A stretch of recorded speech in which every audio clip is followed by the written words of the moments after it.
मला एक व्यक्ती एकदा भेटली, म्हणते काय हो बाबू विठ्ठल तुमचा? म्हटलं माझा विठ्ठल बाबा नाही रे बाबा, मी कोण कोणाचा नाही. तो म्हणे किती भक्तांची परीक्षा बघतो. जनाबाईला बघा एवढे सुळावर चढवायला नेतात, आज ज्ञानेश्वरांना एवढे त्रास सहन करावे लागतात, कानोपातीला एवढा बिकडचा प्रसंग येतो, तो पारुंडवर काय झोपा काढत असतो काय? म्हटलं वा, अजून तो नाकात शेंबूड पुसता येत नाही आणि तू पंढरीनाथाला शिकवणार काय करायचं काय नाही ते.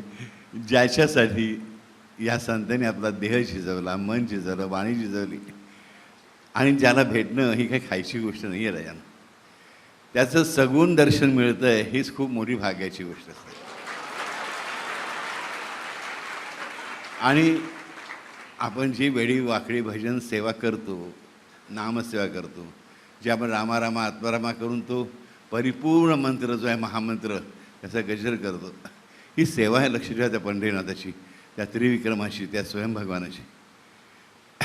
परंतु त्याच्यापेक्षा करोडोपट सेवा तो आपली करत असतो, हे लक्षात घ्या. मात्र कधी देवाला सांगू का देवा मी तुझी किती सेवा केली, देवा मी तरी काय काय करतो, कधीच बोलायचं त्यानं.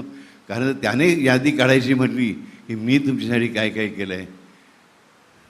हरी अनंत, हरी कथा अनंता, हरी अनंत, हरी लीला अनंता, हरी अनंत, हरी भावना अनंता. किती गोष्टी म्हणता येतील. हरीच्या त्या पांडुरंगाच्या, त्रिविक्रमाच्या सर्वच गोष्टी अनंत आहेत. मग तुमच्यासाठी जे करतो नाही पण अनंत करत असतो, लक्षात ठेवा, अगदी प्रत्येकासाठी.